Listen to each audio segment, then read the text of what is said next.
Hello guys, कैसे हो आप लोग। आशा करता हूँ कि आप सब अच्छे होंगे। तो चलिए इसी के साथ आप सभी का बहुत बहुत स्वागत है। तो हमारी आज की ये क्लास जो है ये हमारी आज की पहली क्लास है। तो हमारी आज की ये जो क्लास है ये संख्या से रिलेटेड है, जिसमें हम कुछ इन सभी संख्याओं के बारे में पढ़ेंगे, जो कि पहले नंबर पे है प्राकृत संख्या, पूर्ण संख्या, पूर्णांक संख्या, सम संख्या, विषम संख्या, भाज्य संख्या, अभाज्य संख्या, परिमेय संख्या एवं अपरिमेय संख्या। इन सभी संख्याओं के बारे में हम आज डिटेल में जानेंगे। तो सबसे पहले आती है प्राकृत संख्या, पूर्ण संख्या। ये सब बेसिक संख्याएं जो कि आप क्लास 6, 7, 8, 9 तक ये बेसिक है, जो कि इंपॉर्टेंट है। इससे आगे भी बहुत सारी संख्याएं हैं, लेकिन इस वीडियो में बनाने से ये बहुत ज़्यादा लंबा हो जाएगा, इसलिए इस वीडियो में हम इन संख्याओं के बारे में जानेंगे। इससे अगली वाली वीडियो में हम इससे और भी ज़्यादा संख्याओं के बारे में जानेंगे और उससे रिलेटेड क्वेश्चंस भी सॉल्व करेंगे। तो चलिए इससे अभी फिलहाल जो संख्याएं हैं इनको शुरू करते हैं। तो पहले नंबर पे आता है प्राकृत संख्या। तो चलिए बिना किसी देरी के शुरू करते हैं प्राकृत संख्या के बारे में। तो चलिए देखिए, पहले नंबर पे आता है प्राकृत संख्या, ठीक है, यानी कि उसको इंग्लिश में कहते हैं natural number, NATURAL, natural, NUMBERS, numbers, ठीक है, नेचुरल नंबर्स। तो इसका डेफिनेशन देख लेते हैं। वे संख्याएं जो वस्तुओं की गिनती करने में प्रयुक्त की जाती है प्राकृत संख्याएं कहलाती है। यानी कि इसको और एकदम सिंपल भाषा में आप ऐसे कह सकते हो, गिनती की संख्या को प्राकृत संख्या कह सकते हैं। यानी कि कोई भी चीज़ गिनने के लिए जो हम इस्तेमाल करते हैं, तो सीधी सी बात है, जिससे गिनती शुरू होती है। जैसे मान लो मैंने बोला इसको काउंट करो, तो काउंट कहाँ से करोगे? 1 2 3 4 5 ऐसे करके काउंट करेंगे। तो वही कह रहा है कि गिनती की संख्या को प्राकृत संख्या कहते हैं। जैसे एग्जाम्पल देख लेते हैं। एग्जाम्पल में जैसे 1 2 3 4 5 6 डॉट डॉट डॉट डॉट, ये इन्फिनाइट तक जाएगा, ठीक है। इन्फिनाइट का मतलब जहाँ तक आप जा रहे हो, जहाँ तक आपको काउंट करने की ज़रूरत है वहाँ तक। अब देख लो, जैसे मान लो हम कोई भी चीज़ को गिनने की बात करेंगे, तो गिनती कहाँ से शुरू करते हो? 1 2 3 4 5, इधर से ही शुरू करते हो ना गिनती। कोई भी चीज़ गिनने के लिए यहाँ पे मान लो मैंने, जैसे देख लो यहाँ पे मैंने कुछ सर्कल्स बनाए,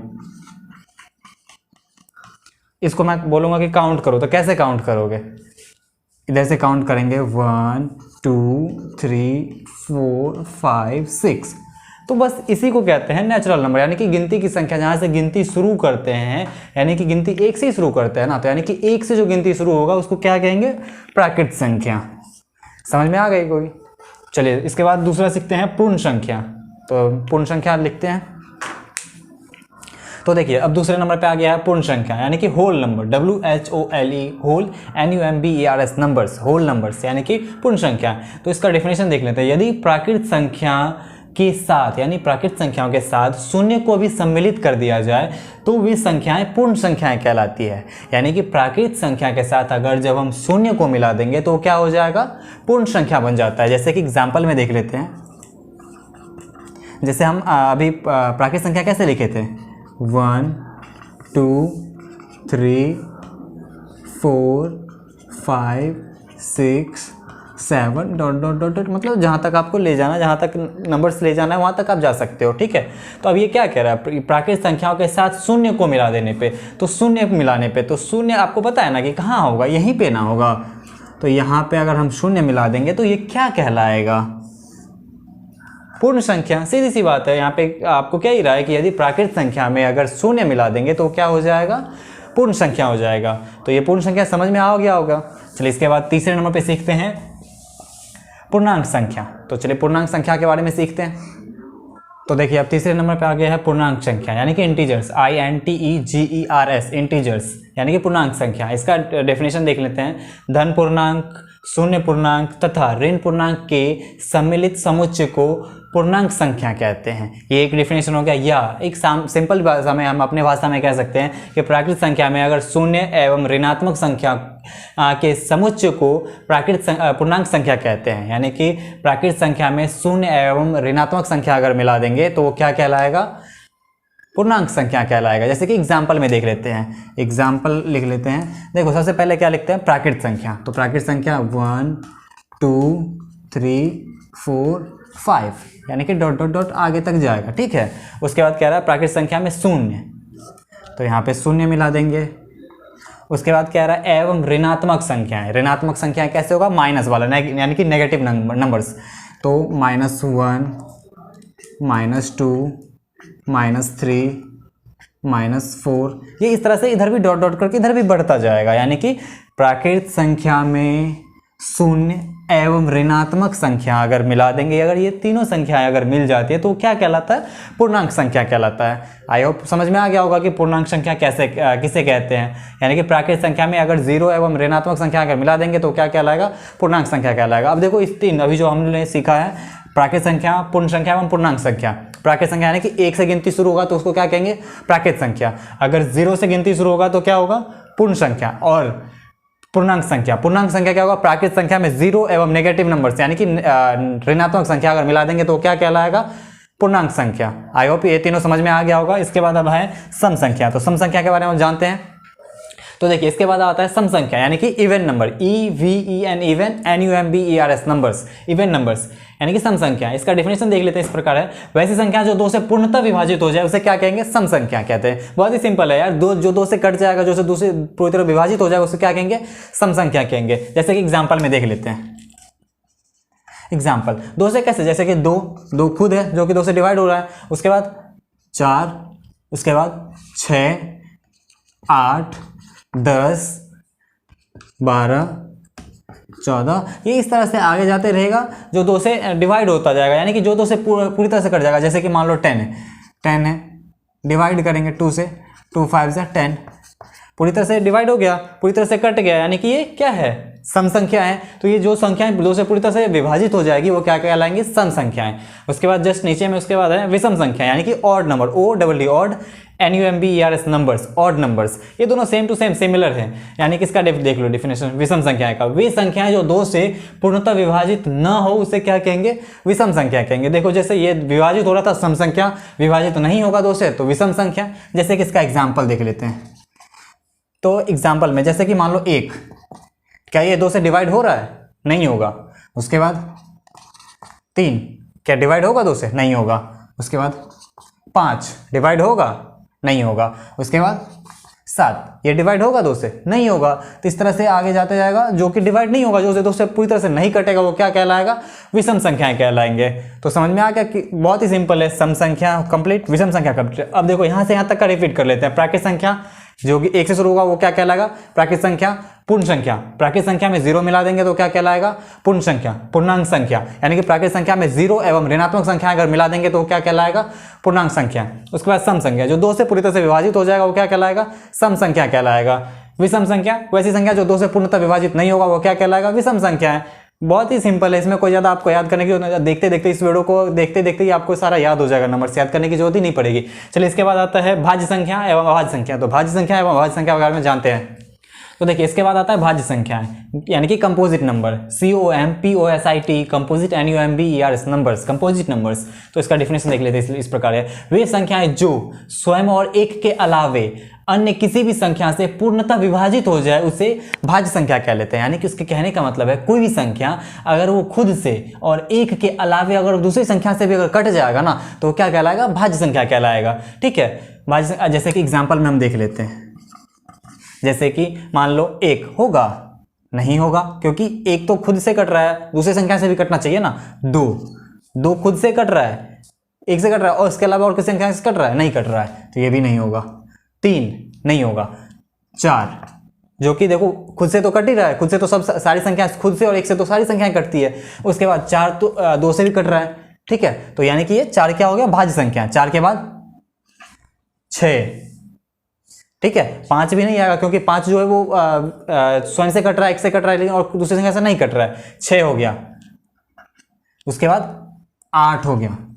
उसके बाद 9 हो गया। 9 खुद से तो कट ही रहा है, 1 से भी कट रहा है और 3 से भी कट रहा है, यानी कि ये भाज्य संख्याएं हैं। इस तरह से 10 हो गया, 5 से भी कट रहा है, 10 से भी कट रहा है, खुद से तो कटेगा, सारी संख्या कटेगा। 10, 12 एग्जाम्पल ऐसे करके बहुत सारी संख्याएं हैं जो कि ऐसे हो गई। तो समझ में आ गया भाज्य संख्या। और देखो इसका एक सिंपल सा ट्रिक है, भाग अगर कोई भी संख्या अगर उसमें भाग लग रहा है किसी भी संख्या से तो क्या कहलाएगा? भाज्य संख्या है। उसके बाद देखो अभाज्य संख्या है। तो अभाज्य संख्या का डेफिनेशन इस प्रकार है, यानी कि अभाज्य संख्या को क्या कहते हैं? Prime number, PRIME, prime NUMBERS numbers, prime numbers. वे संख्याएं जो स्वयं और एक के अलावे अन्य किसी भी संख्या से पूर्णतः विभाजित ना हो वो क्या कहलाएगा? अभाज्य संख्याएं। यानी कि देखो सेम टू सेम, जैसे कि सम और विषम सेम टू एकदम सिमिलर था, तो भाज्य संख्या और अभाज्य संख्या यानी कि भाज्य संख्या एक और स्वयं और एक के अलावे अगर दूसरी संख्या से कट जाएगा तो क्या कहलाएगा? भाज्य। और जो स्वयं और एक के अलावे और दूसरी संख्या से नहीं कटेगा वो क्या कहलाएगा? अभाज्य संख्या है। तो जैसे एग्जाम्पल में हम देख लेते हैं, एक होगा? नहीं होगा। याद रखना, एक जो है ना तो भाज्य है और ना ही अभाज्य संख्याएं, एक ना तो भाज्य है और ना ही अभाज्य संख्याएं हैं। ठीक है, जैसे कि देखो लो, 2 है, उसके बाद देखो 2 कट रहा है, एक से कट रहा है, स्वयं से कट रहा है, इसके अलावे कट रहा है किसी संख्या से? नहीं कट रहा है। उसके बाद देखो 3 स्वयं से तो कट ही रहा है, एक से भी कट रहा है, इसके अलावे और कट रहा है किसी संख्या से? नहीं कट रहा है। तो यानी क्या होगा? अभाज्य संख्या यानी कि प्राइम नंबर। उसके बाद 5 कट रहा है किसी से? नहीं कट रहा है, स्वयं और एक के अलावे किसी से नहीं कट रहा है। उसके बाद 7, उसके बाद 11, उसके बाद 13, उसके बाद 17। इस तरह से बहुत सारी संख्याएं हैं जो कि ऐसे हैं। तो देखो, इसका एक सिंपल सा एक ट्रिक है। सबसे पहली बात, भाज्य संख्या यानी कि कंपोजिट नंबर, यानी कि भागा लग जाएगा, जो कि किसी भी संख्या से अगर भागा लग रहा है तो वो भाज्य होगा और भागा नहीं लग रहा है तो अभाज्य होगा। जैसे कि 7 में 7 है, किसी संख्या से भाग अलग करके दिखा दो, नहीं लगेगा, वो स्वयं से ही कटेगा या एक से कटेगा, इसके अलावे और किसी संख्या से नहीं कटेगा, तो वो क्या कहलाएगा? अभाज्य संख्या। जैसे कि 12, देखो 2 से कट रहा है, 4 से कट रहा है, 3 से कट रहा है, तो यानी कि भागा अगर लग जा रहा है ना तो वो क्या कहलाएगा? भाज्य संख्या है। किसी भी संख्या से अगर भागा लग रहा है तो वो भाज्य संख्या है, अगर भागा नहीं लग रहा है तो वो अभाज्य संख्याएं कहलाएंगे। तो भाज्य और अभाज्य समझ में आ गया होगा। ठीक है, उसके बाद देखते हैं अब परिमेय और अपरिमेय। ठीक है, देखते हैं परिमेय और अपरिमेय। तो देखिए, अब इसके बाद बचा हुआ है परिमेय संख्या और अपरिमेय संख्या बचा हुआ आज के लिए। तो परिमेय संख्या को देखते हैं। परिमेय संख्या का डिफिनेशन इस प्रकार है। परिमेय संख्या को इंग्लिश में क्या कहते हैं? Rational number, RATIONAL, rational, NUMBERS numbers, rational numbers. वे संख्याएं जो P/Q के रूप में लिखा जा सके। ठीक है, यानी कि लिखा जा सकता है P/Q के रूप में, यानी कि बट्टा के रूप में लिखा जा सकता है। जहां यहाँ पे थोड़ा सा मिस्टेक हुआ है, जहां पे P तथा Q जो है पूर्णांक है, यानी कि P तथा Q जो है वो पूर्णांक है। पूर्णांक हम देखे थे ना, ये वाला पूर्णांक है, एवं Q बराबर जो है ना Q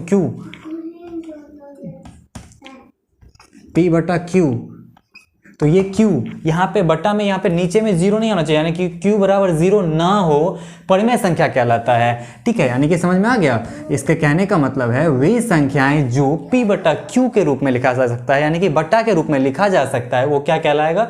परिमेय संख्या कहलाएगा। जहां पे Q जो है, Q बराबर 0 नहीं होना चाहिए, परिमेय संख्या कहलाएगा। जैसे कि एग्जाम्पल में 3/5, 5/6, 4, 1.77, 2.3, ये सब क्या है? ये सब इसका एग्जाम्पल, यानी कि बट्टा के रूप में लिखा जाता है। इसको लिख सकते हैं ना, यहाँ पे पॉइंट हटेगा, आ गया ना, भिन्न के रूप में लिख सकते हैं इसको। उसके बाद 2.3, तो ये सब सिंपल है, ये क्या कहलाएगा? परिमेय संख्या कहलाएगा। इसके बाद देखिए अपरिमेय संख्या।